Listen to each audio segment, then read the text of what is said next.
All right. Okay, everybody. Thomas Dimitrovich here. And wow, it is, what do I say? It's been Monday, Tuesday, full day Wednesday. Today is Thursday. And I am still, for some reason, I am under this this light. And hey, good morning. Good morning, Steve. Is that Steve? Yes. Good morning, sir. How are you? So I am. I feel like when I'm sitting here under this this light, I feel like I am. I don't know. I feel like it's like, okay, everybody, let's talk about this. Anyway, day 3, and I'll tell you, panel 2 is going to be over in I don't know. We're gonna start at 8. It's 6:27 here. I had a 5 o'clock call this morning, and I just couldn't get. I'm starting to catch up on to East Coast time. Went to bed later last night than I usually did this week so far. So I'm going live a little bit later, and I probably will go live after the panel 2 is completely done. So let's talk about what panel 2 has done so far. We finished 210.12 yesterday, so that was the big event. So I already told you we got through 210.8. Let me do this. That way I'm not looking somewhere else. So let's move some stuff around here. All right. So I already told you we got through 210.8 yesterday, and I believe if you take a look at yesterday morning's video, you can see basically what happened and on 210.8. So I don't think, this morning we started with some task groups. I'm trying to think. Did we finish? This is day 3. Yeah, no, we finished 210.8, and then we got into a bunch of other areas. All right, so let's take a look. 210. Let's start with 210.12. We had a task group, and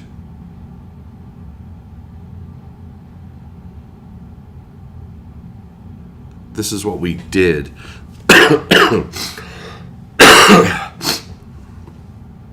We added addicts, which I'm not seeing in Terra, and I don't know why. We added addicts. Close. We also added bathroom lighting outlets. I'll tell you what the debate was on that one.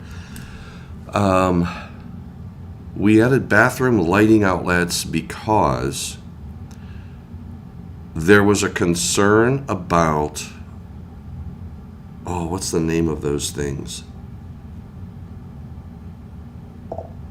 Hey, good morning, Nihad. Yeah, I was late this morning. I had another 5 o'clock call, and I did get up a little bit later. I got up enough time for the 5 o'clock call, but I did not get up at 3:30 this morning again, so I slept in a little bit. But Nihad, take a look at Terra view. I am not seeing in Terra addicts. I know we added addicts, but I'm not seeing addicts. I see bathroom lighting outlets, and hydro massage. That's what it was. There was a concern about cord and plug connected hydro massage tubs. I don't know.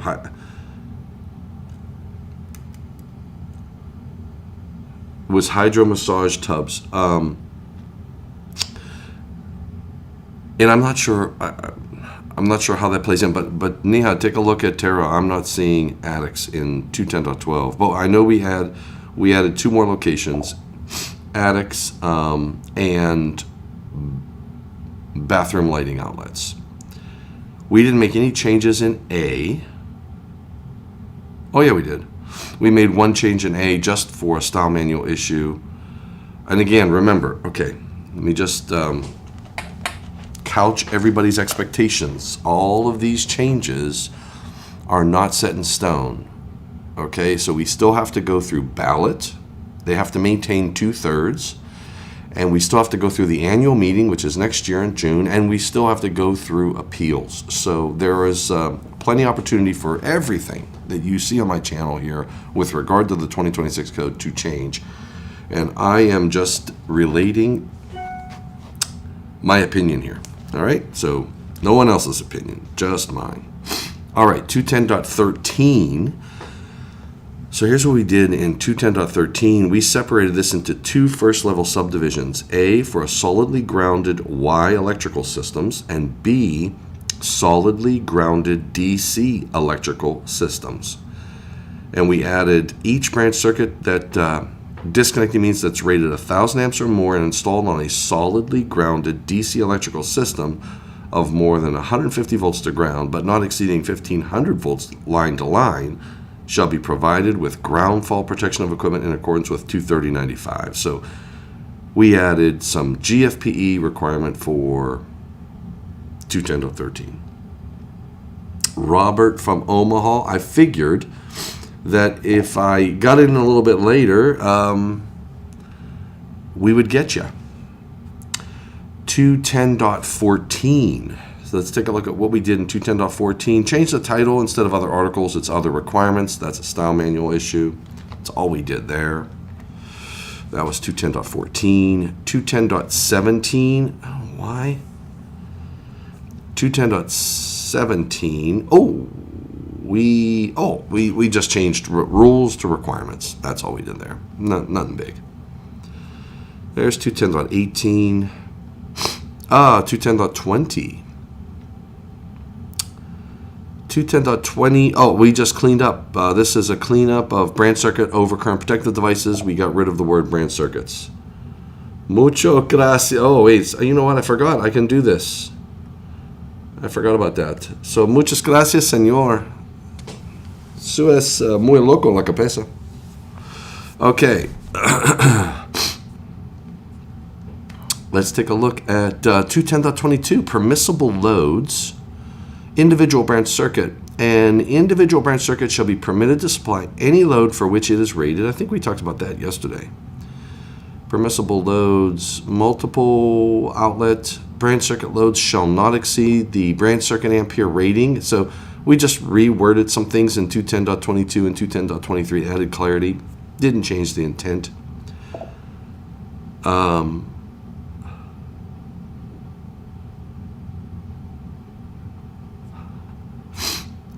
We modified 210.24, changed 14 to 16.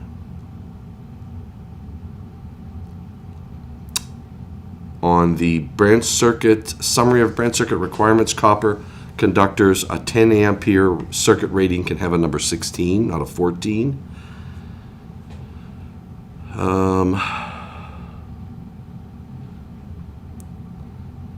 We did a 10 ampere copper clad aluminum for a 10 ampere branch circuit can have a number 14. That aligns with what they did in 310. Oh man, I'm watching this. Did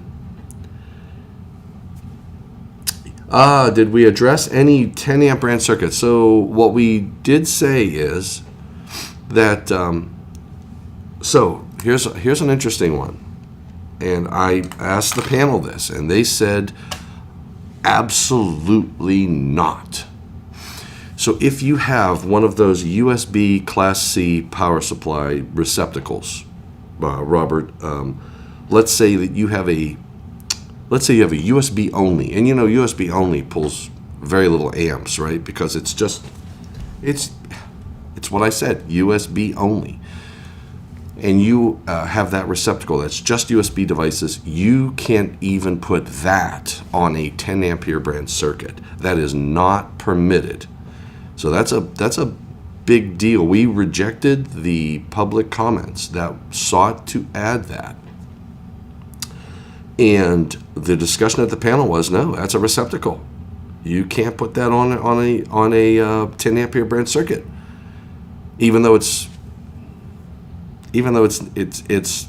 not the same issue as a 15 amp. The reason we didn't do, you can't put a 15 amp branch circuit on there, is because we don't have a wiring configuration for a 10 amp AC receptacle.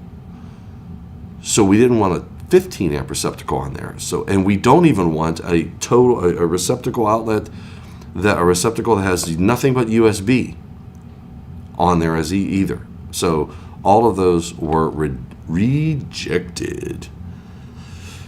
That was interesting. I was surprised at that myself, because, I mean, why? They're USB, right? It's basically like a DC power supply. And then I asked if it was a receptacle. I said, okay, if it's not a receptacle, then I get it. They said, no, it is a receptacle, and we don't want it on there. So you cannot put a USB receptacle, even if it's all USB, you cannot put that on a 10 ampere branch circuit. Ampacity shall be applicable only to copper-clad aluminum conductors, and that is, again, the number 14. That's in 210.24.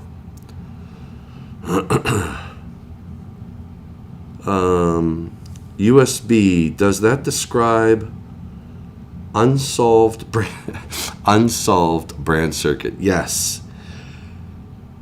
If you know what that is, you put that on a 10 ampere branch circuit, then you be cheating. That's what UBC is. You be cheating. All right, so let's take a look at 210.50. We just cleaned up the informational note that is in the parent text. That should survive. Some of this, I think most of this will survive. What is this? 210.52. Okay, let's talk. 210.52. This is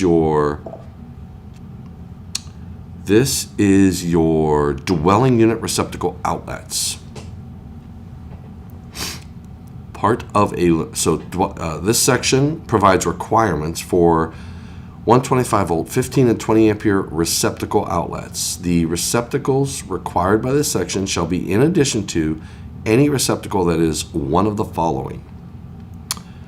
A is your general provisions. Now remember, we are in 210.52. This is required outlets.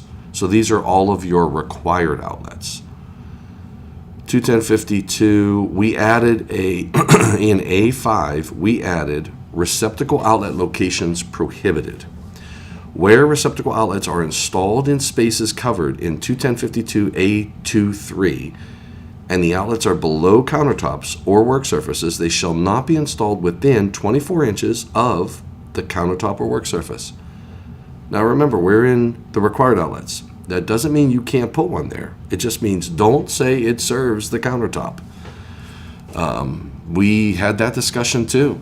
And because we have in 210.52, if you scroll down to 210.52C, it says, I think it's C4. It says required and permitted receptacle outlets.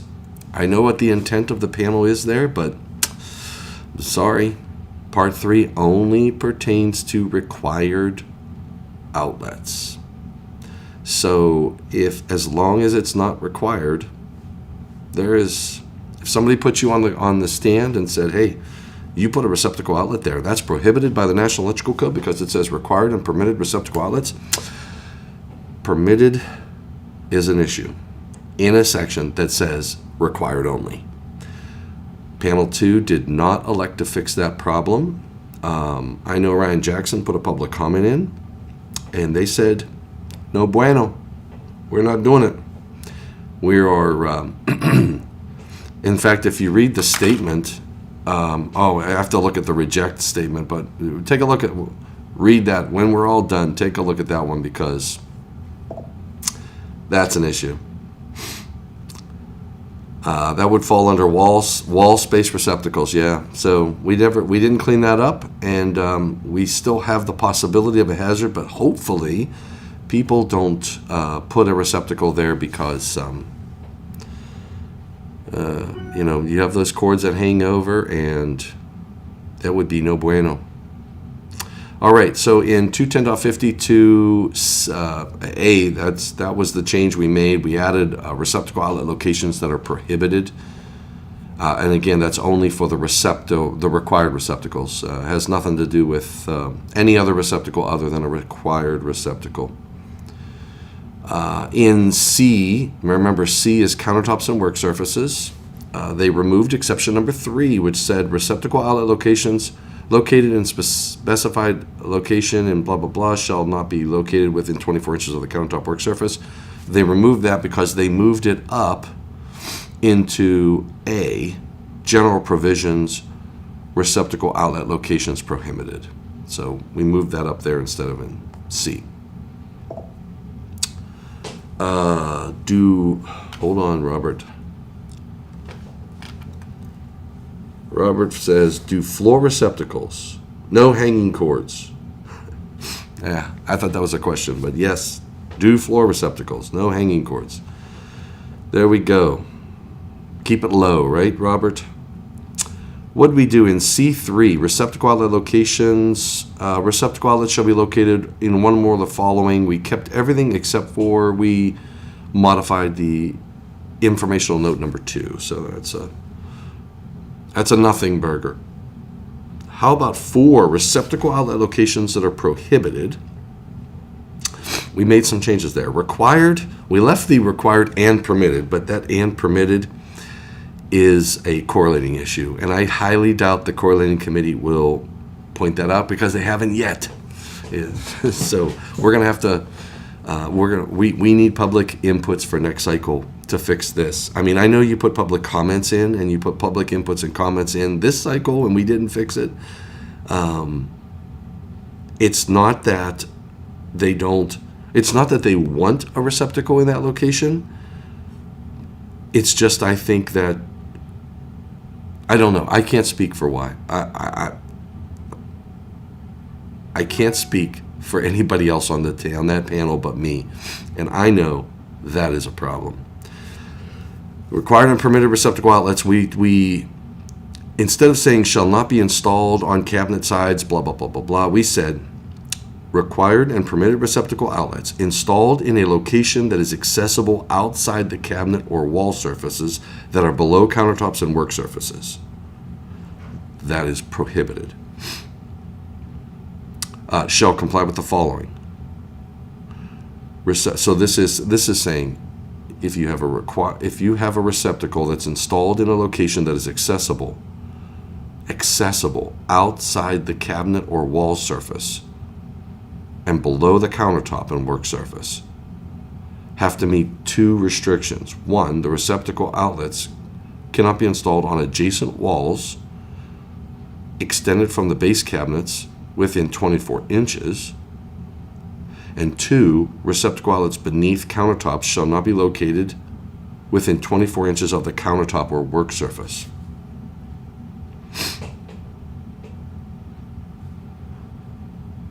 That's interesting.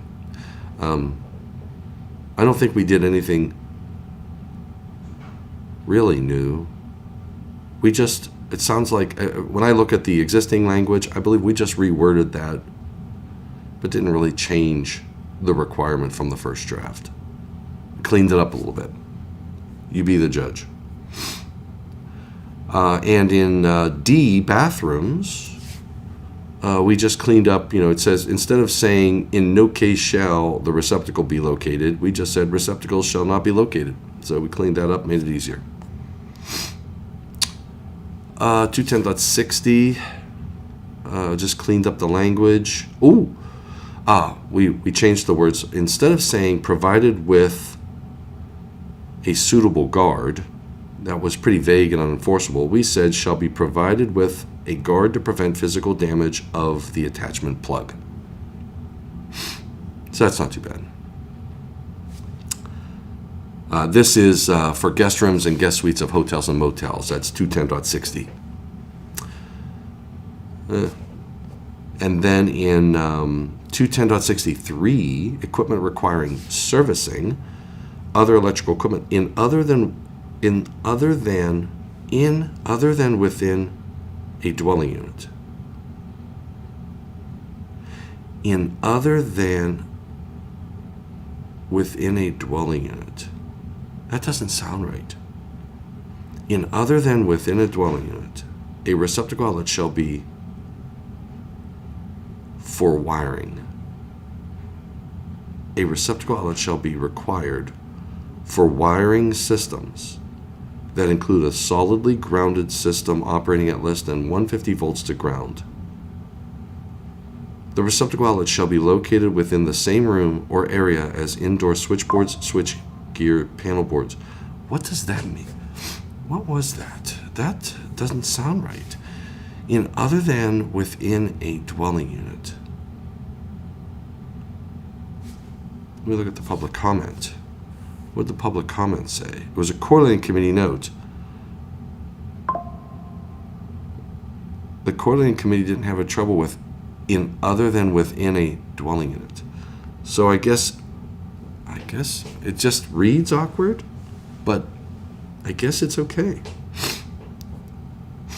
All we changed there was instead of saying for premises wiring, we just said for wiring systems. 210.70, we have a new exception in 210.70A1. A1 is habitable rooms, kitchens, laundry areas, and bathrooms. We have a new exception number 3. Steve, what's Steve say? Service receptacle for commercial. Okay. That's a service receptacle for commercial. Yeah, I guess it just reads weird. In other than within a dwelling unit. That's equipment requiring services in other electrical equipment. So it just Anyway, 210.70, we added a new exception. Exception number 3. A lighting outlet and its control switch installed to provide illumination. And when I think of illumination, I think of the Minions. Illumination. A lighting outlet that and its control switch installed to provide illumination to the laundry area shall be permitted to be installed outside the laundry area where a closet houses the laundry equipment. So this was dealing, so what we were trying to do, I'll tell you what, there was a task group that did this, and we spent a lot of time on this language. They should take out the word within. I think you're right, Robert. I think you're right on that one. This is in 210. In other than, I think it should be within, I think it should say in other than a dwelling unit, a receptacle outlet shall be required for wiring systems. Because if it's outside of a dwelling unit, I guess maybe that's what they're talking on there in 210.63A-B. If it's on the outside of the dwelling unit, I think that's why we put that in. In other than within a dwelling unit, it's starting to make more sense, Robert. Because if your service equipment is outside of the dwelling unit, you would still want the 125 volt single phase 15 or 20 amp receptacle outlet. And for commercial buildings. Yeah, that makes more sense. Okay. All right. Steve, what's Steve saying? They're requiring for other than within a dwelling unit. may have been easier to understand if it said except for within dwelling units. Oh, man, yes. Very good. Yeah, that makes except for within a dwelling unit, a receptacle outlet shall be required. Boy, that reads so much better. That does read so much freaking better. I like that. All right. Let's get back down to 210.70. A1, exception number 3, new exception. I'll tell you that one we had a lot of debate, and what we were trying to address there was when you have a closet, and I know you've seen them, I've seen them, because if I've seen them, everybody's seen them. When you have those closets that have just like a double stack, we have a washer and dryer, and I think the washer's on the bottom, the dryer's on the top.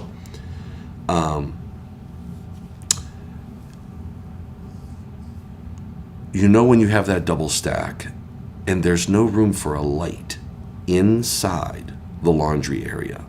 It's just it's a closet basically.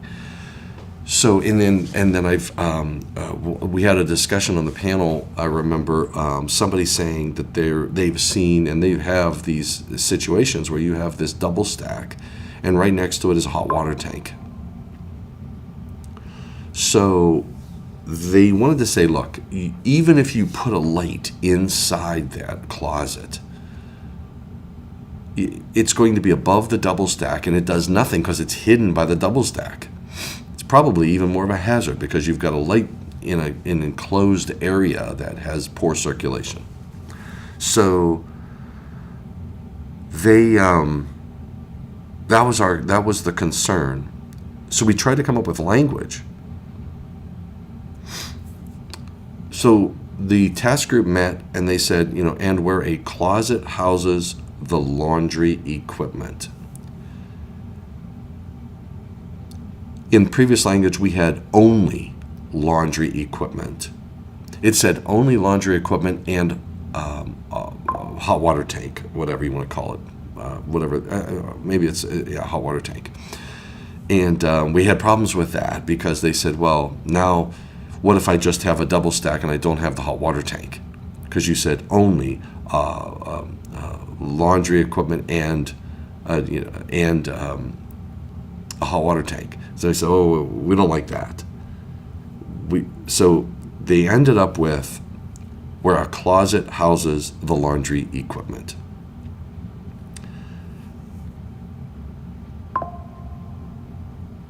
They're permitting the light to be outside the laundry area and to provide illumination to the laundry area. Now, where that light is located is up to the inspector and the installer. There's no restrictions. It doesn't say it has to be within 3 foot. It just says that the light outside the laundry area has to provide illumination to the laundry area. So probably removed the light from an area that wasn't, that light probably wasn't doing anything for anybody where it was located. So that's sort of what we did there, and that was highly debated. I don't know if we got the language right. That will be for the general public to decide. All right, and that was all that we did in 210. So those were the changes in 210, and we got through that. Then we got into 120, chapter 1, 120. This is your branch circuit feeder and service load calculations. Time is it? 6:56. I'm going to have to go in a few minutes here. We made some changes in there, and here's what I'll do. I am going to, I'm going to do that later. I'm going to go live a little later today. Look, it's starting to get light outside. We're going to be done in we start at 8, and we're going to be done in probably less than 2 hours. We probably could have gotten done yesterday, but they had some calculations to do in Annex D. So we had a task group that worked on that while I went to dinner. All right, that's sort of where that ended up. All right, everybody. I am going to say adios for now. I will go live a little bit later today, and we'll go over some important items in 120. We'll do a review of the changes that we are proposing for Article 120 load calculations. All right. Thanks, everybody. Thanks for joining in. Thanks for taking time out of your morning. And we will see you a little later today. Take care, stay safe, and please stay healthy.